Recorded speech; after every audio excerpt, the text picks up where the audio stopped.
This video breaks down the shocking decision by the Cleveland Browns to name Deshaun Watson their starting quarterback over Shedeur Sanders. We'll look at why Cleveland chose the veteran despite his limited playing time and recent struggles. The discussion also examines whether Watson can actually hold on to the job once the regular season begins. We'll also cover Michael Penix Jr.'s return to one-on-one drills and what it means for Atlanta's quarterback competition. Breaking news at Browns camp, where Deshaun Watson has been named the starting quarterback over Shedeur Sanders. The embattled Watson has played in just 19 games in the 3 seasons since the Browns gave him a record $230 million guaranteed contract. Here's head coach Todd Monken on the decision.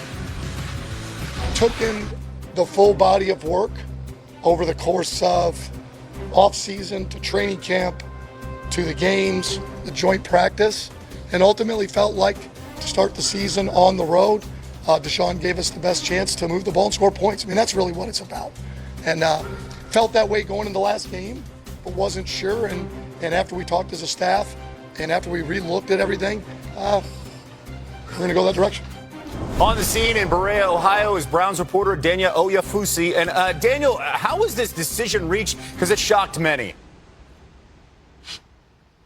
Yeah, Kevin, as you heard Todd Monken say, he took in the full body of work when naming a starting quarterback. But one factor in particular that played a big role in his decision was starting the first 2 games of the season on the road in the pre-snap operation. I've watched Todd Monken this summer hound his offense about getting in and out of the huddle quickly, cadence from the quarterback, making the right checks, and that really hints at the experience of Watson, a 9-year veteran. Now, the last time we saw Watson on the field, he struggled on Saturday in the second half against the Bills, but Monken said that he does not anticipate the quarterback decision will be a week-to-week thing. He said that we anticipate Watson will play better or we wouldn't be starting him. Okay, keep in mind, the first 2 games are against the Jaguars and Buccaneers, and this decision comes 2 days after Watson was booed by Browns fans during Cleveland's preseason game against the Bills.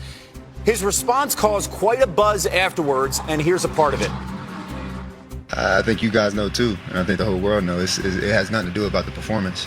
It's a little bit personal than that. So I think that's it's a disrespectful thing.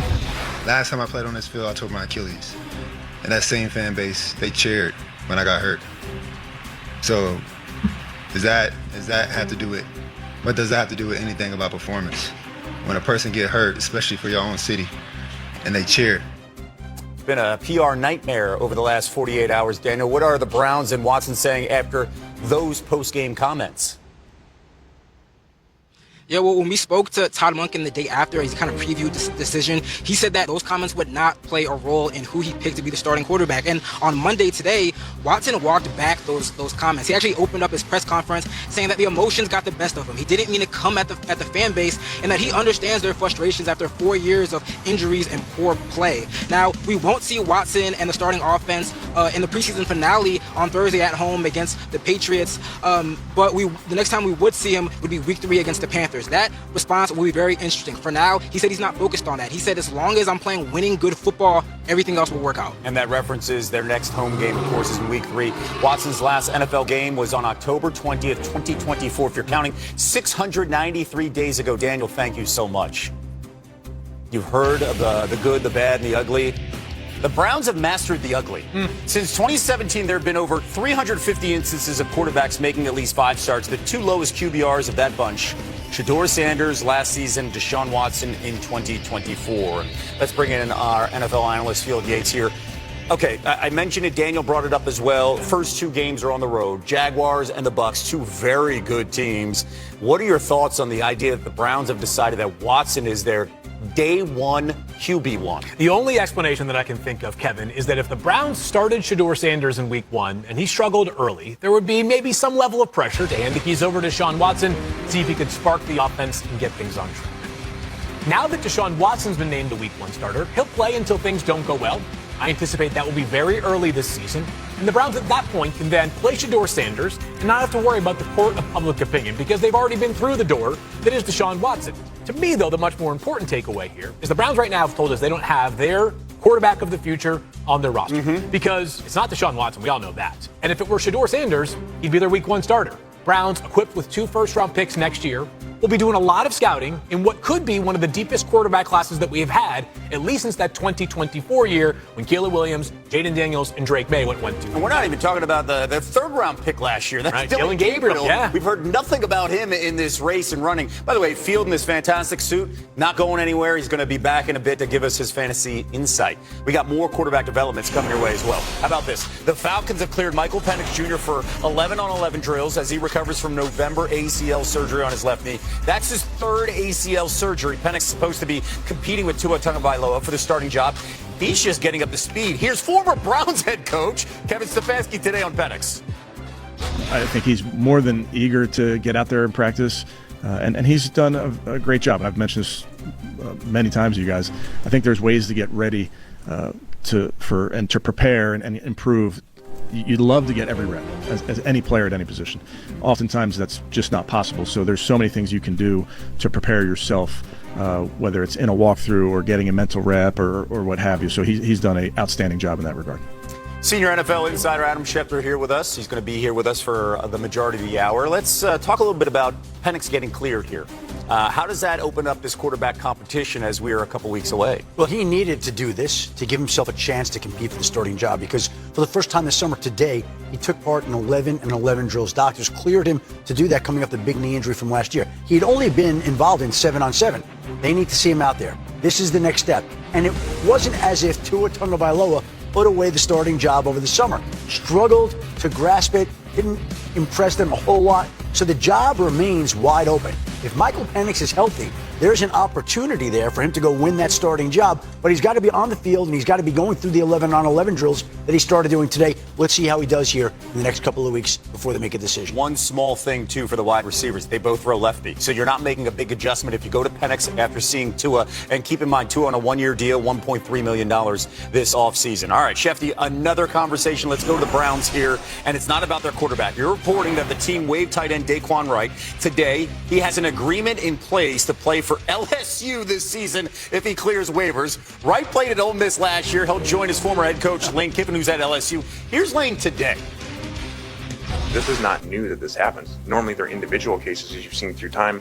You have very significant quarterbacks last season and this coming season that were ineligible by the NCAA and made eligible by injunctions. So this is really not new. I just think some people aren't realizing how similar all the situations are because of that.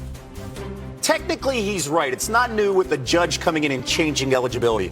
But we have never seen Correct. a decision where a player is in an NFL training camp and then he could potentially play in a college football game in 2 weeks. We've never seen anything like this. What more can you share about this developing story? It's a transformational transaction. Mm-hmm. We have a tight end right now, Daquan Wright, who is on the verge of becoming the first player ever to go from an NFL training camp to playing college football in the same season. It's never happened. And there are a group of players right now where this also could be in play for, but he is the first one. And if he goes unclaimed on waivers tomorrow with the NFL, which we'll know at 4 o'clock Eastern on Tuesday, he then would essentially follow through on the agreement he has with LSU to go from playing with the Cleveland Browns to playing for the LSU Tigers, where he would make more money playing college football than he would in the NFL. This is an example of the wild,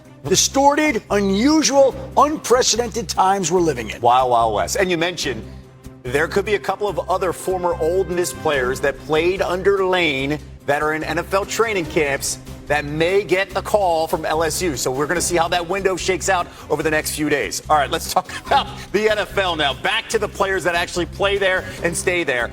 Some concerns about Ashton Jeanty, second-year running back for the Raiders. A lot of people were worried yesterday. What's the latest on his status after going down? Well, when he went down, he couldn't put any pressure on his leg. The Raiders gathered up in prayer. These are the kinds of signs you get very worried about. But as it turns out, it appears that he has nothing more right now than a sprained ankle. It's not insignificant, but it is really the best case scenario for the Raiders at this point in time. They don't know how long he'll miss, but it is not considered any type of long-term injury. Meanwhile, the Patriots running back Trayvon Henderson left practice today, slipped, didn't appear to be serious, but you never know with ankles and foots, and he didn't come back, and we'll see how he fares later this week. They didn't seem overly concerned. at the time, but he's poised for a big year as well. Left practice early today. We'll see what happens with his foot and ankle injury. Henderson and the Patriots just 16 days away from their Super Bowl 60 rematch with the Seahawks. Shefty, going to talk about fantasy football in a bit. Love Part that. of that draft, getting ready, of Love course. that. Thank you so much. Let's continue the conversation about the Patriots. This just in here. ESPN confirming that the Patriots are trading receiver Kayshon Boutte to the Texans for safety Jalen Reed and a 7th-round pick. Now, Boutte had 33 catches, 551 yards last season, but his role was up in the air with A.J. Brown and Romeo.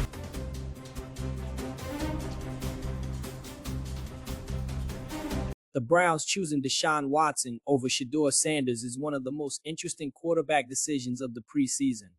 From a short-term perspective, Cleveland appears to be prioritizing experience, especially with difficult road games against Jacksonville and Tampa Bay to begin the season. Watson knows the offense and has significantly more NFL experience, but that does not automatically make him the better long-term option. What makes the decision especially risky is Watson's lack of recent football. He has played only 19 games over the last 3 seasons and has not appeared in an NFL game since October 2024. Cleveland is essentially betting that his experience and familiarity can outweigh the rust and poor recent production. If he struggles early, the pressure to turn to Sanders could become enormous. For Shedeur Sanders, this could actually become an opportunity rather than a setback. If Watson cannot move the offense consistently, the Browns may eventually have no reason to delay giving the rookie a chance. The biggest takeaway is that Cleveland still does not appear to have a completely convincing answer at quarterback, which could lead them to aggressively target the position again in the future. Michael Penix Jr.'s situation in Atlanta is another quarterback battle worth watching. Finally being cleared for one-on-one work gives him a legitimate opportunity to challenge Tua Tagovailoa for the starting job. With Tua reportedly not separating himself during the offseason, Penix's health and performance over the next few weeks could completely change the competition. The situation involving Daquan Wright is perhaps the strangest story in the video. A player potentially going from an NFL training camp to playing college football for LSU in the same season shows just how unusual the current football landscape has become.